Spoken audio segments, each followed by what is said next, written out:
Este podcast ha sido creado por Sostenibilidad Activa en colaboración con Mundo Ejecutivo. Bienvenidos a Speak ESG, un podcast dedicado a hablar sobre sostenibilidad con las top voces de Latinoamérica y México. El día de hoy recibimos a Eric Scheel. Él es el presidente de la División de Bebidas de América Latina de PepsiCo y tiene más de 30 años de experiencia en la industria de bebidas. Eric ha trabajado tanto en PepsiCo como en el negocio del embotellado. Y hoy estamos muy agradecidas de recibirte aquí, Eric, para hablar de los retos de la sostenibilidad. Definitivamente contar con alguien con tu trayectoria va a enriquecer muchísimo esta visión que queremos traer desde Speak ESG.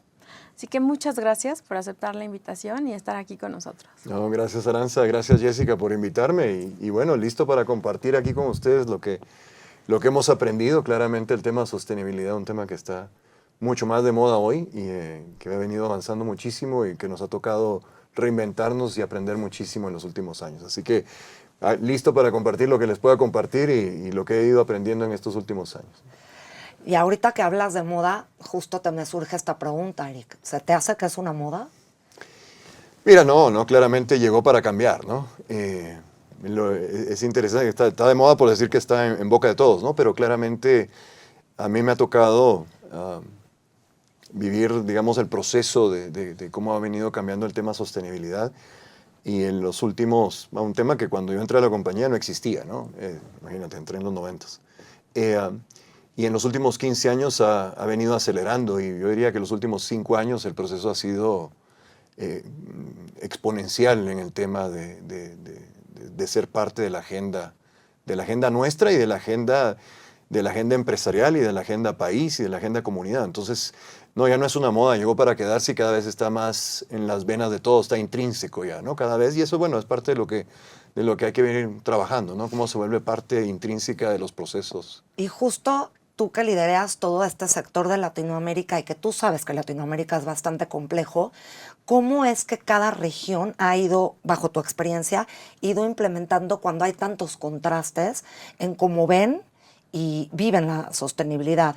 Cada región de estas que lideras, tú como líder, ¿cómo es que has experimentado y vivido la sostenibilidad? Mira, es un proceso súper interesante, ¿no? Claramente en Latinoamérica tenemos de países de todo nivel o diferencias culturales, ¿no? Hablamos el mismo idioma, tenemos la ventaja de hablar el mismo idioma, incluso con los brasileños nos entendemos bastante bien. El tema es que hay diferentes niveles culturales de cómo ha llegado la sostenibilidad en cada uno de ellos, ¿no? Pero los niveles no solo cambian por país, sino cambian por tipo de empresa, si es internacional, si es privada, si es pública. Y también cambia dentro del mismo país, dentro de las comunidades, ¿no? Hay comunidades que han hecho esfuerzos mayores.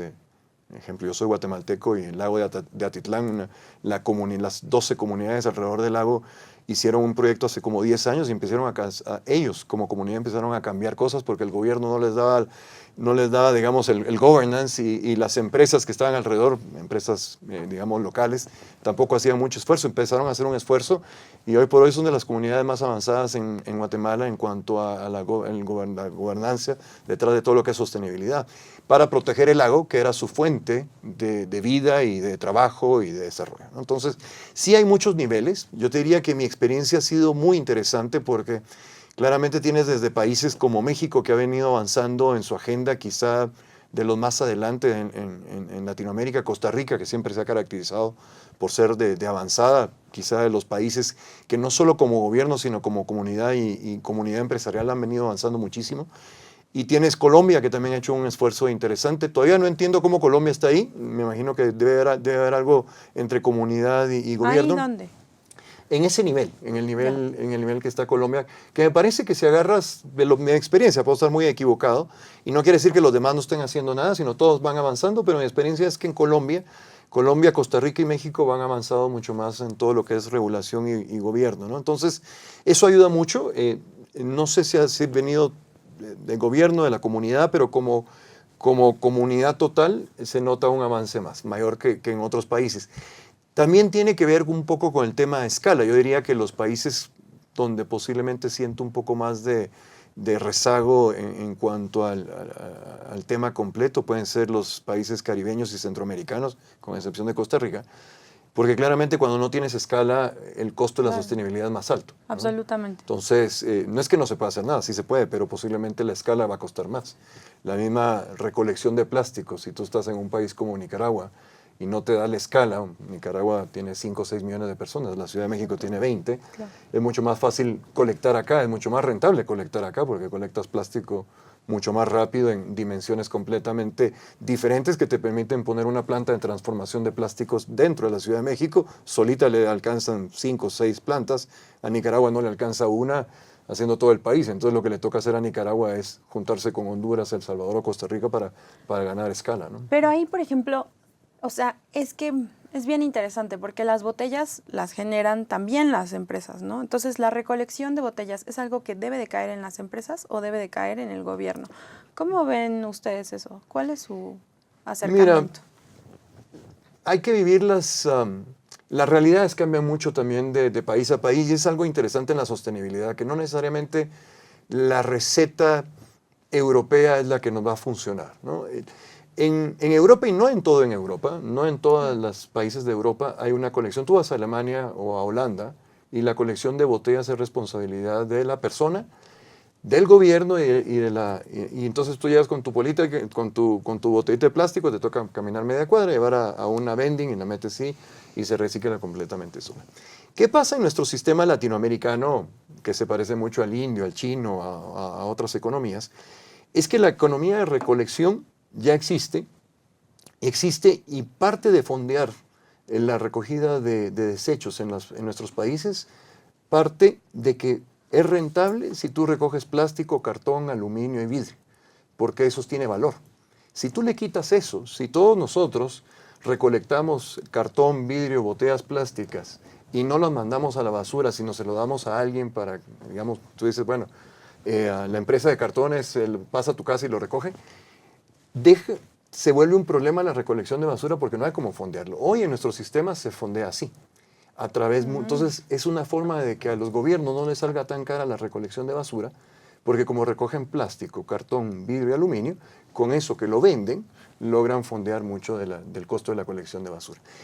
En Europa es diferente. En Europa es todo esto, plásticos, aluminio, cartón, se recogen por separado, de tal forma que el gobierno tiene que pagar la recolección normal, pero tienen dinero para hacerlo.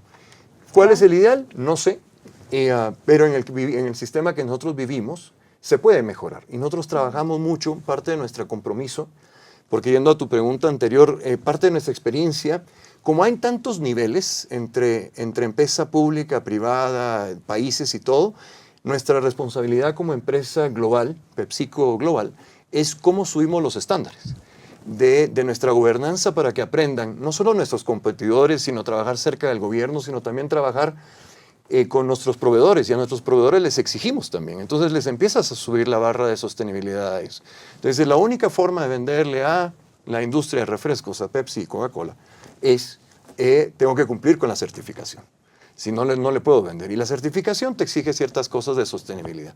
Entonces nosotros como empresa global, es mucho nuestra responsabilidad llevar ese liderazgo en los países y tratar de nivelar a todos, ¿no? Gobierno, empresa pública, etcétera, ¿no?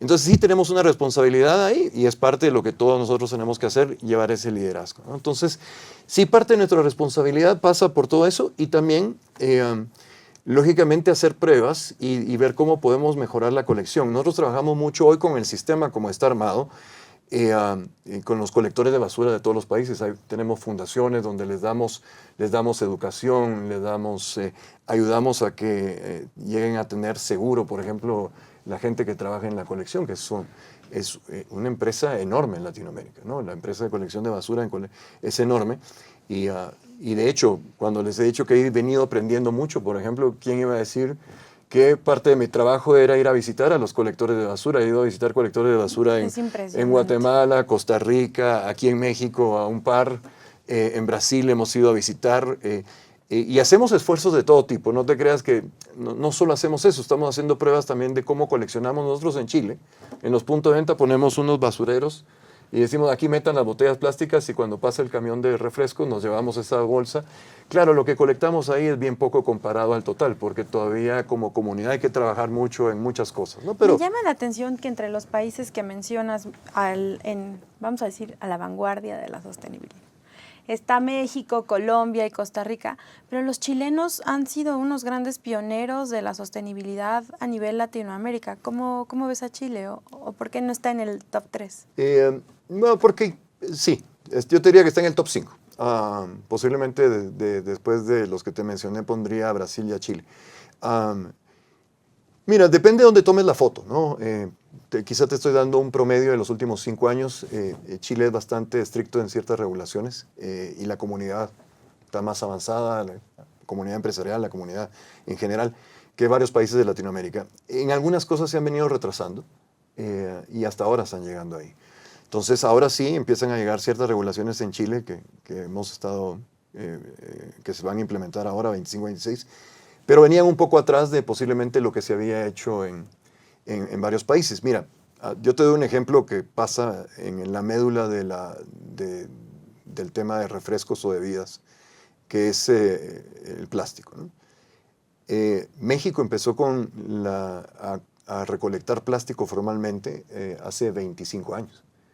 Y fue una motivación del gobierno a la empresa privada, y la empresa privada formó un grupo entre los productores de bebidas, y empezamos a colectar y a generar y a darle valor, porque el problema es que el plástico no tenía valor. Entonces, por muchos años subsidiamos la compra de plástico en México, y eso tiene ya 25 años de pasar así. Brasil también empezó un programa similar hace como 20 años, y también, entonces hoy, por ejemplo, en México se colecta más del 60% del plástico que se usa en la industria de bebidas, ya se viene de regreso. En Brasil está por encima del 55%. Si te doy el dato de Chile hoy, no llega al 15%. Wow. Pero eso no quiere decir que no se haga, no se hace tan formalmente. Ahora se están comenzando a acelerar porque pusieron una regla de regulación y está de repente, el próximo año vamos a brincar al 15% y en 2-3 años vamos a estar en el 25-30%. Pero no había en Chile esa motivación o esa regulación. En México empezó hace muchos años y eso ha ayudado. Entonces hay cosas, quizá desde el punto de vista de bebidas, te puedo decir que México está ahí, quizá en otros temas, en otra industria te van a decir que no. En nuestra industria, en esa sí está México adelante. Pero hablabas, o sea, mencionando esto, hablabas de que PepsiCo y bueno, y tú en tu liderazgo has visto que han inspirado mucho a cambios positivos dentro de las comunidades con esto, reciclaje de las botellas. Tú, bajo tu experiencia, Eric, ¿qué crees bajo tu liderazgo que ha influido hacia un cambio significativo en alguna comunidad latinoamericana? Mira, ¿O algún no, episodio? No, tenemos, y quisiera... Una experiencia linda. Sí, quisiera comenzar porque yo soy un convencido de no salir a la comunidad si no internamente estás convencido, ¿no? Entonces, primero hay que trabajar puertas adentro y poner a alguien a hacer alguna actividad, digamos, de sostenibilidad. Si la empresa no estaba realmente haciendo cosas materiales, no es parte de mi filosofía, ¿no? Entonces, generalmente, y mira que estuve aquí 10 años en bebidas, y nunca me vieron salir a decir nada porque estábamos trabajando mucho puertas adentro. ¿Qué hacemos puertas adentro? Y dentro de PepsiCo tenemos lo que le llamamos Pep Positive, que es como que nuestro mantra interno para cambiar, ¿no? Entonces, estamos comprometidos en cambios internos de sostenibilidad, no solo en el proceso, desde la parte de agricultura, que en el área de bebidas no es tan fuerte como en el área de alimentos, desde el punto de vista proceso y desde el punto de vista productos finales. Y hemos ido creando cambios de procesos, cambios de proveedores, cambios de tecnología que han hecho mejorar todos nuestros indicadores y nuestros compromisos. Con esa credibilidad hemos llegado a nuestra propia gente a decir, mira, sí hemos avanzado, ¿no? Porque te voy a decir que los más críticos a veces son nuestras nuevas generaciones dentro de las empresas, no necesariamente nosotros que ya estamos legacy, ¿En qué ¿no? sentido? Porque claramente los más jóvenes vienen con esta expectativa, y está bien, siempre que fuimos jóvenes queríamos cambiar las cosas, de hacer cambios internos hacia mejorar el futuro, ¿no? Entonces, ellos generalmente son los que también te exigen. Entonces, si uno sale a decir cualquier cosa y internamente no lo estás haciendo con convencimiento, claro, ellos mismos te van a criticar y ellos mismos van a decir, yo en esta compañía no me quedo. Entonces, por eso lo más importante para nosotros fue en todo este proceso crear esa estrategia que Pep+Positive fuera una política interna y que todos lo viviéramos internamente en la compañía, que hiciéramos los avances. Y esto nos ha permitido, ya con todo el equipo convencido de que estamos haciendo lo correcto, o por lo menos creemos que estamos caminando hacia allá, nos permite ir y empezar a hacer cosas hacia afuera, ¿no? Esto de acercarnos, para nosotros todo el tema, para nosotros hay tres, como sabrán, no vendemos nada de ciencia, nosotros en nuestros productos no son de la NASA, ¿no? Nuestro producto usamos agua, usamos azúcar, usamos plástico, digamos que son los ingredientes más importantes, y sobre eso nos hemos dedicado bastante, a usar cada vez menos plástico, a usar cada vez menos agua. Entonces, cuando ves que nuestras plantas usan 20, 30, 40% menos de agua, tenemos de todo, hemos ido avanzando muchísimo, que el plástico que usábamos hace 20 años, hoy usamos la mitad del plástico que usamos, y el equipo y nuestra gente interna se da cuenta de eso, entonces ellos mismos dicen, bueno, sí estamos haciendo algo, ¿no? O sea, es un reto desplastificar entonces. Es un reto, sí, es parte de nuestros grandes compromisos, ¿no? Sí, tenemos nuestro compromiso, el plástico nunca se debe volver basura, es parte de nuestra... Y para eso hay que hacer muchas cosas, ¿no? Y muchas inversiones, etc. Pero, entonces, ¿cómo hacemos ahora? Terminando la pregunta de Jessica, ya convencido nuestra gente, nos hemos dedicado mucho a varias cosas ya de cara con la comunidad, ¿no? Una es, hemos impulsado mucho a través de nuestros proveedores y a través de algunas firmas o organizaciones no gubernamentales, todo lo que es tecnología detrás de la sostenibilidad, porque es sumamente importante. Y en esto es impresionante cómo la tecnología nos ha ayudado a avanzar. Entonces estamos colaborando en esa parte. Lógicamente hacemos muchos programas también tenemos un programa interno que se llama Green Teams, programas verdes, donde dejamos que la misma gente interna dentro de las oficinas cree los programas. Y ellos traen propuestas y se generan los programas para ayudar a como comunidad también generar cambio, ¿no? Entonces también hacemos muchos programas de esos, de Green Teams internos. Así que sí trabajamos y de hecho yo te diría que esos son los temas que manejamos. Trabajamos, como decíamos, mucho con los colaboradores de colección de basura también. Tenemos historias súper interesantes en Brasil con la gente allá. Es interesante cuando te empiezan a contar las historias de cómo ha ido mejorando su vida, porque les hemos ido, digamos, ayudado a generar las condiciones para mejorar, son sumamente interesantes. Así que creemos que vamos hacia allá. Lógicamente mucho tenemos que hacer internamente y mucho tenemos que hacer cambio interno, y lo que nosotros podamos llevarlo hacia afuera para que la gente se inspire, la comunidad o las otras empresas, y colaborar con el gobierno para avanzar sobre la agenda, eso nos hace sentir muy bien, ¿no? Más o menos. Pues me parece extraordinario que cooperen con esta, sobre todo, economía circular, en donde se genera este círculo. Sí, mira, es interesantísimo.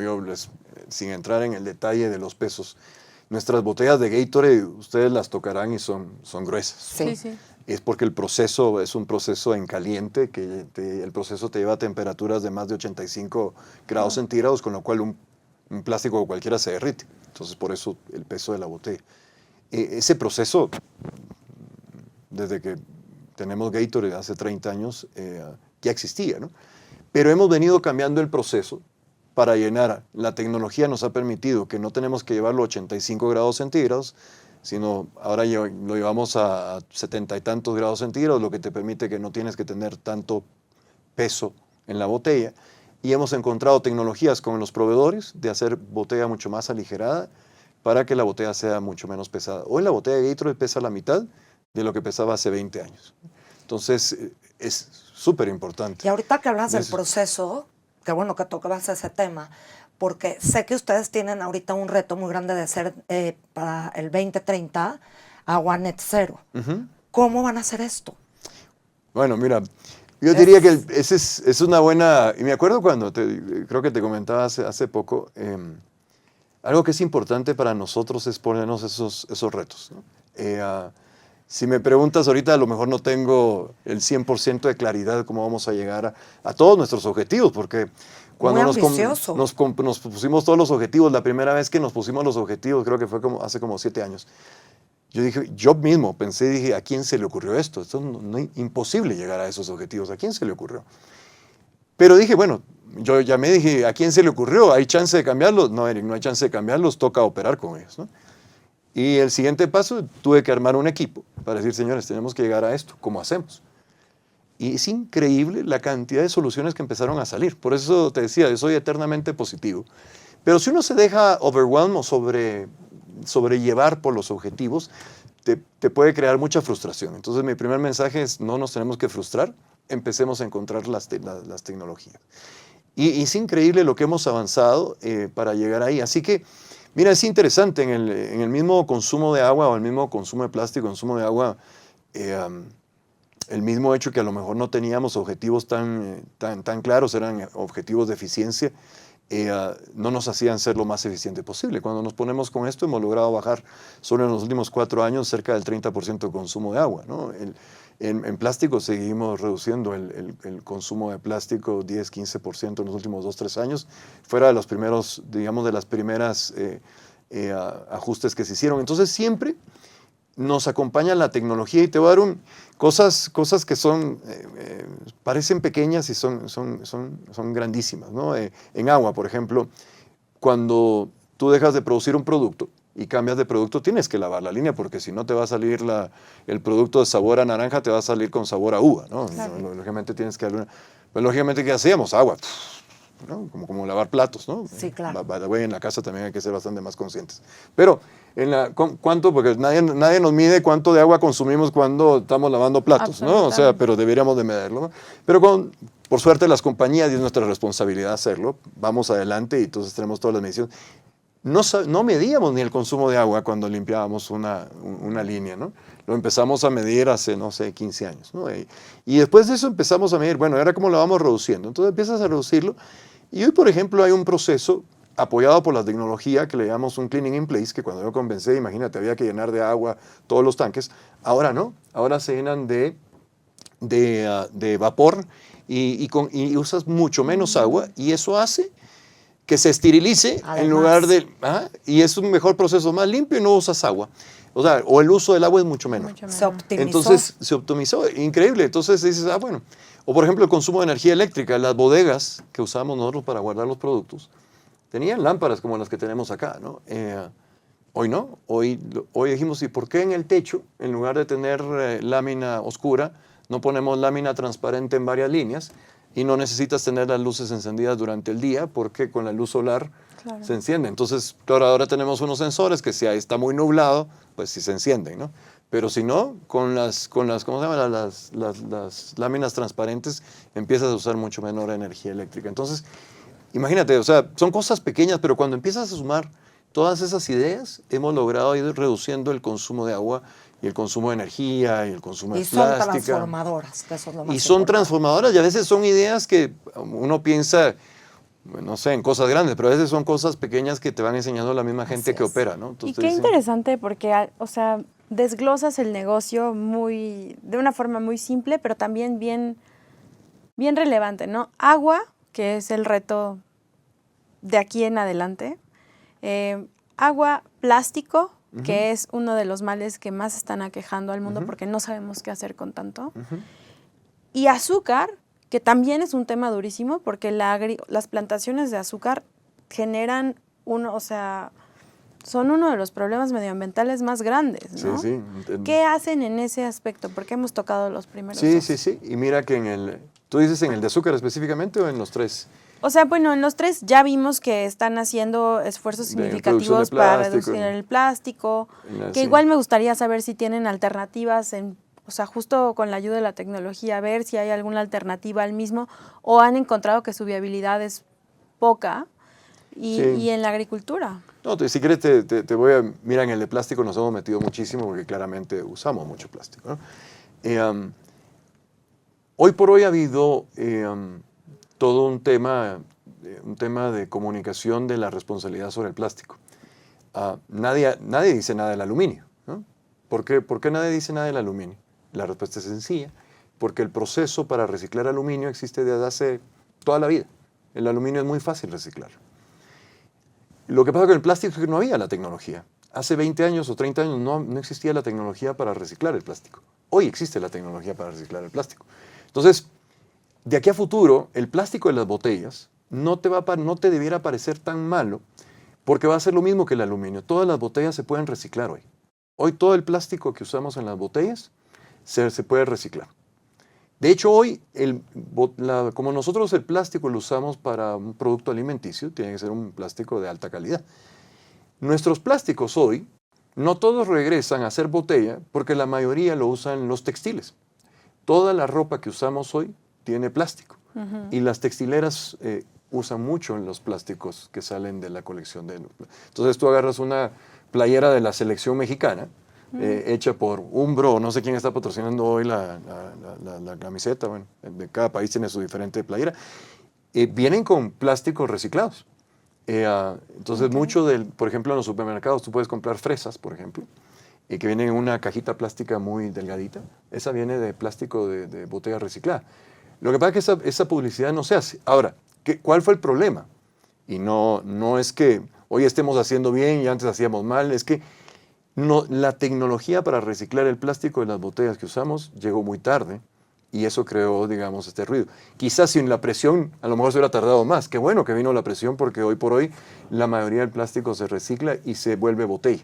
Entonces hoy, por ejemplo, tú ves una botella acá si agarras una botella de Pepsi Black de 600 mililitros, el 100% de la botella es plástico reciclado. Quiere decir que ya fue botella más de alguna vez y posiblemente varias veces.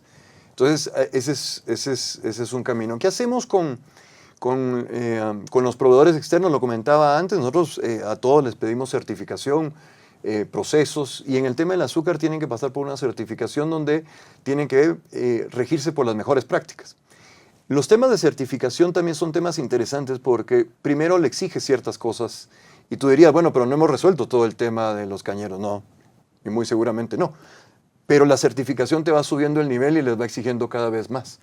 A mí no se me olvida cuando empezamos con la certificación, recibí la llamada de un amigo, que básicamente es un amigo cañero, en Guatemala hay mucha caña, y me dice, oye Eric, yo le vendo a tu competencia, pero me está pidiendo un certificado. ¿Será que les vendo a ustedes? No, le dije, mira, yo también te voy a pedir el certificado. No hay forma de que nos vendas a nosotros. Si quieres seguir en el negocio, tienes que hacer el certificado. Ah, bueno, me va a tocar invertir. Te tocará invertir. Y así que es parte de nuestro proceso. Siempre hay certificados y los certificados cada vez van subiendo el nivel. Conforme vamos encontrando como comunidad las soluciones y qué le podemos exigir, o qué técnicas o qué procesos le podemos exigir a nuestros proveedores, van subiendo el nivel, ¿no?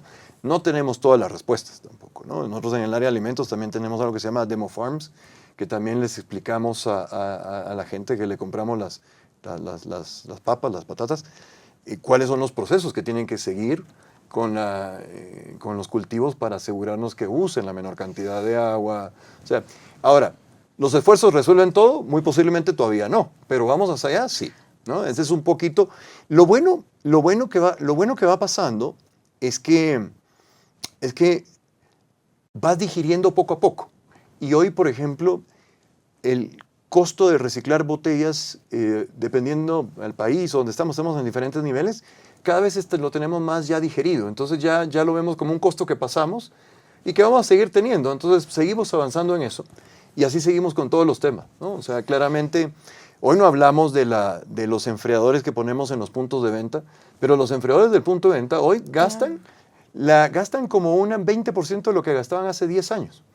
Me acuerdo que antes había mucho ruido con el tema de los refrigerantes que se usaban en los enfriadores. Sí. Llegó la tecnología, ya nadie habla de eso. ¿Por qué? Porque hoy el gas que utilizas en eso lo puedes abrir y liberar al ambiente, que no hay problema. Antes era por el tema de la capa de ozono, que ve los cambios que se hicieron con el tema de la capa de ozono, y hoy la capa de ozono ya medio se corrigió bastante, ¿no? Es interesante, leí un artículo hace poco de cómo se ha venido corrigiendo. Y es porque, mira, ese gas antes, hace 20 años lo liberábamos y no sabíamos lo que estábamos haciendo. Claro. Cambió el refrigerante que usamos y hoy nosotros, parte del certificado de los enfriadores que compramos, es que usen el refrigerante que hoy, digamos, que cumple con las condiciones Y climáticas. esto que hablas es muy importante, Eric, porque estás hablando de que las cadenas de suministro que Pepsi tiene, hoy por hoy, al ser incentivadas de esa manera, por ejemplo, hablabas ahorita del caso de que a tu proveedor de azúcar también le exigiste certificado, pues vas motivando a todas estas cadenas de suministro a que justamente se suban al tren de sostenibilidad y entonces se va haciendo como toda una comunidad que se vuelve mucho más consciente. Eso sí. Y además hablando sobre todo de la tecnología, pues lo mismo, ¿no? Esta tecnología que es tu cadena de suministro, al empatarse con estas nuevas tendencias que ustedes mismos en su producción van requiriendo, van generando este círculo virtuoso de sostenibilidad. Que justo el tema de los proveedores es realmente algo bien interesante. Fíjate, nosotros tenemos como misión, en Tolerancia Activa existe una misión de trabajar con el 97% del ecosistema financiero en México, que son pymes, ¿no? Entonces muchos de estos llegan y dicen, pero es que a mí esto me va a costar muchísimo, ser sostenible es carísimo. Y claro que lo es, ¿no?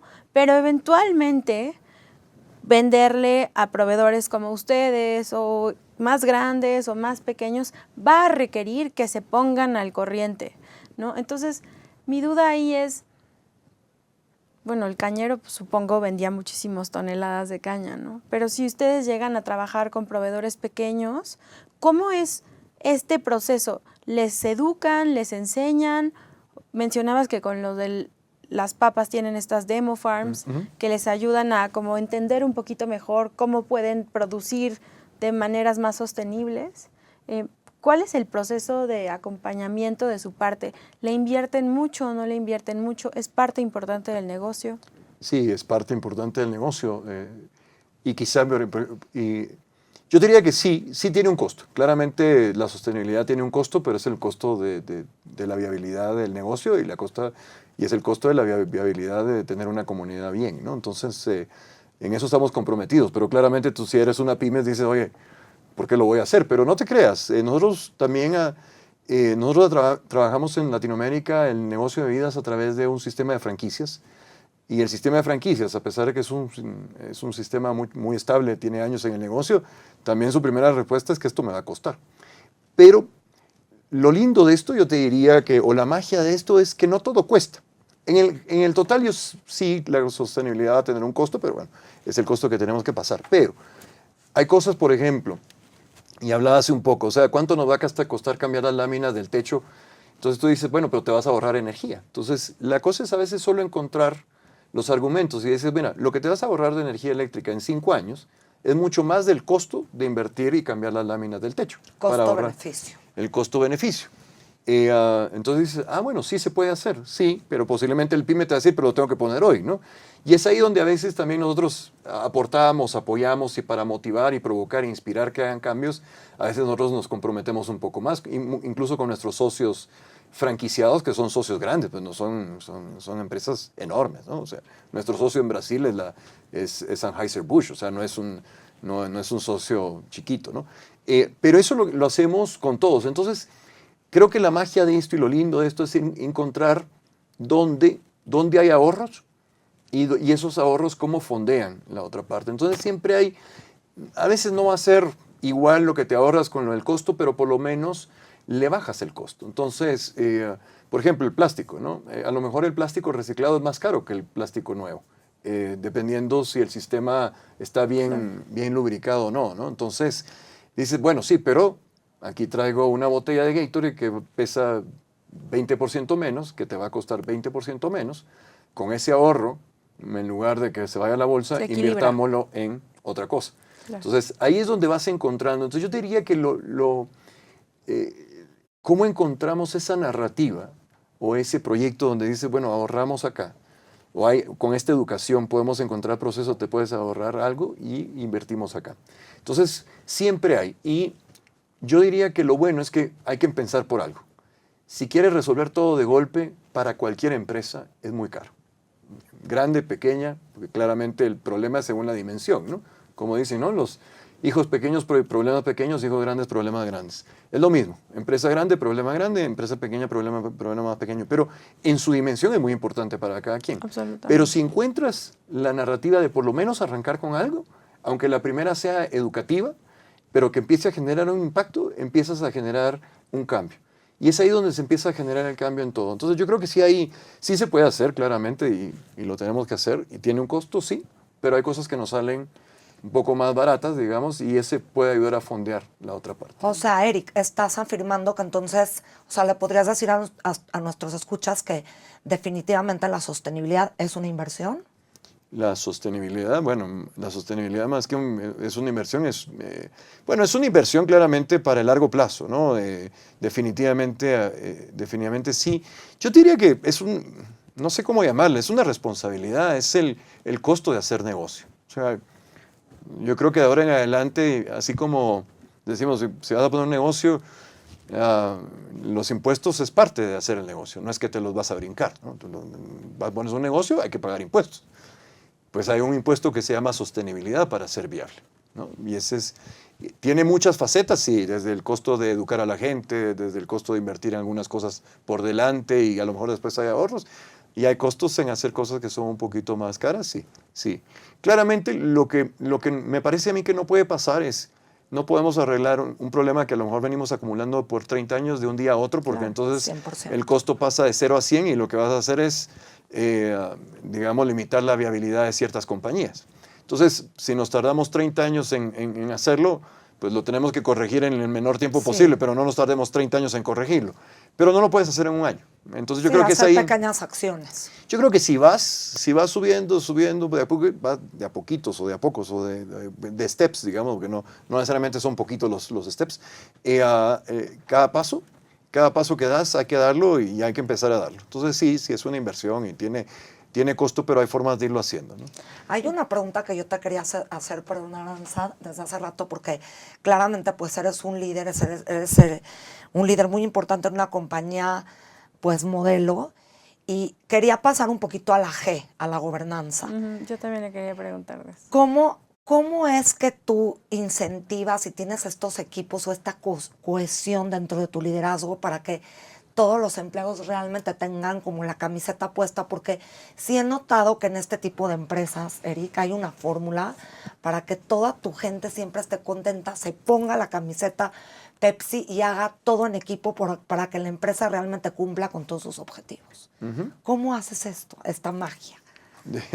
Bueno, pues tú dices referente a la sostenibilidad. Y sobre todo a tu gobernanza, porque pues la gobernanza claramente entra dentro de la sostenibilidad al ser tú un líder que cumple con ciertos criterios para que tu gente esté contenta, para que tu gente esté cohesionada, para que tu gente se sienta parte del equipo, para que no haya tanta rotación de turnos, porque claramente un buen líder hace que estas cosas pasen.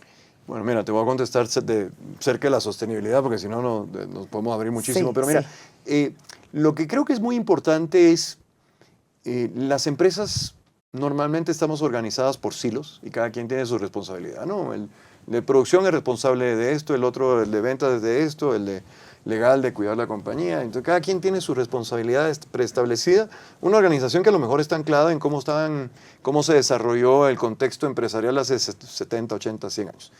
El contexto nuevo, porque cuando hablas de sostenibilidad no hay un departamento de sostenibilidad. O si lo hicimos así, que así empezó, no necesariamente es lo correcto, porque la sostenibilidad toca todos los puntos en la organización. Así es. Entonces, ¿cómo haces que una empresa que está armada, si quieres, en silos, porque al final se están interactuando, ¿no? Pero que cada quien tiene su responsabilidad clara y generalmente con una responsabilidad de hacer ese departamento lo más eficiente posible?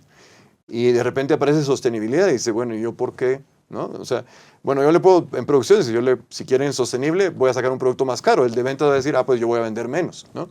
Entonces, si no haces un proceso de gobernanza interno donde todos estén involucrados detrás del mismo tema y cómo cada quien colabora y decir, bueno, efectivamente va a subir el costo en este producto y el de ventas dice, bueno, o el de marketing dice, bueno, sí, efectivamente, pero ese producto a lo mejor era el que daba más margen o ese producto, ¿por qué no empezamos por este producto que a lo mejor este sí lo soporta, ¿no? Y este no. Entonces, hay formas de empezar a hacerlo, ¿no? Entonces, pero tiene que ser una gobernanza total y creo que parte de lo que tenemos que hacer como compañías es trabajar en esa cultura de sostenibilidad donde sea un tema integral. El área de sostenibilidad, que sí hay un área de sostenibilidad en la mía, es más un comité, no es una persona haciendo cosas por su lado, ¿no? No es una persona yendo a visitar, no sé, algunas ONGs, no. Es cómo esa está integrada en el equipo y cada quien tiene su responsabilidad de cara a ese objetivo grande, ¿no? Es una forma diferente de trabajar, ¿no? Porque también cuando temas, por ejemplo, productividad, todos esos temas que cruzan demasiadas fases, hay que trabajarlas de esa forma y me parece que eso es lo importante. No, la sostenibilidad no es responsabilidad de una persona y es como la cadena de valor la atas completamente, ¿no? Porque tiene que venir desde el diseño del producto, ¿no? Porque si el diseño del producto está hecho para no ser sostenible, pues, toda la cadena no va a funcionar. Entonces tú tienes que revisar el producto y revisar desde el diseño, con lo cual tú dirías, bueno, R&D está metido en la sostenibilidad. Sí, claro, R&D es el primero. Si no, nunca hubiéramos podido sacar un proceso diferente para producir Gatorade, por ejemplo. Qué importante. ¿No? Justo es algo que tiene que cambiar en las empresas, que se deben de dar cuenta que no es que tienen ahí a su gente de sostenibilidad, no. Es algo que se tiene que respirar en el modelo de negocios, porque de lo contrario no hay una visión a largo plazo, ¿no? Así es totalmente integral, ¿no? Yo te diría que cuando ves el área, a lo mejor varias áreas están mucho más hoy integradas en el tema de sostenibilidad, pero operaciones, por ejemplo, la parte productiva es crítica, pero tiene que estar integrado mercadeo, ventas, R&D, todo el desarrollo de productos. Si no, no funciona, porque lo primero que te van a decir claramente, si tú le dices al consumidor, ¿qué botella te gusta más? ¿Esta de Gatorade o esta? Ah, no me gusta más. Entonces el de mercadeo va a decir, bueno, esta botella no, entonces no podemos cambiar de botella. Exacto. No, a ver, ¿por qué no? Quítale esa botella y el consumidor, así va a venir Gatorade ahora. Ah, bueno, está bien. No, porque el consumidor también es bastante castigador. Si tú le dices, oye, pero esta trae más plástico y esta trae menos plástico, no, a mí no me importa, dame la de más plástico. Oye, pero ¿y la responsabilidad? No, esa es tuya. No, pero me estás diciendo que te gusta más esta, ¿no? Entonces, al consumidor también hay que... Dicen que el consumidor no sabe, no sabe lo que no conoce, ¿no? Por eso siempre está la historia del telex y el fax, ¿no? Que lo primero que salió fue el fax y lo testearon y a la gente no le gustó y ganó el telex. Y por 20 años no tuvimos fax hasta que alguien dijo, no, hay que probar ahora con el fax. Pero ese tipo de cosas es donde empieza un poco el criterio. Cuando le metes el marco de sostenibilidad y dices, ¿pero por qué le tengo que dar la botella más pesada? No, porque eso fue escogió el consumidor. No, a ver, testémosla, solo la botella, que no es la más pesada. Y el consumidor te dice, ah, bueno, si solo esa opción me das, está bien también. Entonces dices, bueno, ¿podemos tomar la decisión? Sí. Y es ahí donde tienes que cambiar. Por eso tienes una cadena completa, ¿no? Donde todos tienen que tomar una parte, si no, es muy complejo. Y esto hace mucho eco a lo que mencionabas antes de que saliéramos al aire, que es bien importante incluir a las comunidades y tener como todo esta inteligencia colectiva en cómo ellas se perciben, cómo llevan su día a día, porque es tener esto en cuenta en la forma en la que se hacen los negocios es crucial para que un negocio prospere, ¿no? No, y creo que mencionaste el tema comunidad, para mí también es bien importante, ¿no? Hoy, y es nuestra responsabilidad, la nuestra y gobiernos, educar también, ¿no? Porque también depende de los intereses de cada comunidad o depende cómo esté la educación en ese momento. Una cosa puede parecer buena, pero en el largo plazo es mala, y otra que parece mala ahorita puede ser buena en el futuro. Entonces, nos falta mucho entender y nosotros también como empresa todavía no tenemos todas las respuestas, como decía, pero nos falta mucha educación y la educación puede ir cambiar. Si no ve los retos que tenemos con la nutrición, ¿no? Sí. La educación de la nutrición, a mí lo que me enseñaron en la escuela hoy parece que no...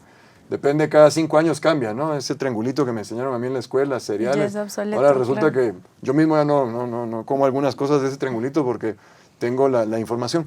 La educación, y conforme vamos entendiendo cómo trabajar en nuestras comunidades y qué realmente lo que realmente tiene impacto bueno, sobre todo para el tema de sostenibilidad, ha ido cambiando y va a seguir cambiando. Entonces creo que la educación es sumamente importante y estar muy atados con las comunidades y gobiernos es sumamente importante porque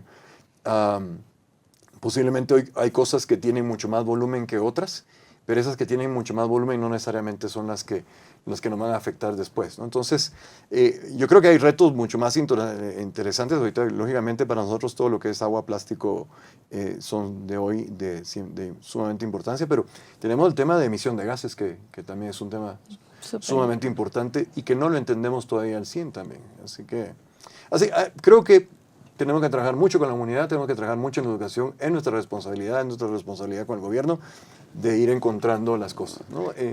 Así que bueno, hay mucho trabajo, pero lo malo de esto es que también, al igual que la nutrición, va cambiando, ¿no? Va cambiando porque se va encontrando, se va entendiendo cada vez mejor lo que hacemos. Claro. Sí. Esto de la nutrición me hace pensar en este documental que se llama Hack Your Gut o algo así en Netflix, no sé si ya lo vieron, pero que básicamente dice esto, ¿no? Que todos los preconceptos que tenemos sobre el nutrirnos, pues son totalmente erróneos porque el microbioma y las bacterias que viven en nuestro intestino necesitan de muchos alimentos, desde el más grasoso hasta el más azucarado, para poder ser resistentes y poder tener una salud y un sistema inmune pues fuerte y resiliente. Y también depende de lo que te está afectando a ti también, ¿no? Porque Claro. lo que me funciona a mí no necesariamente te funciona a ti. Claro.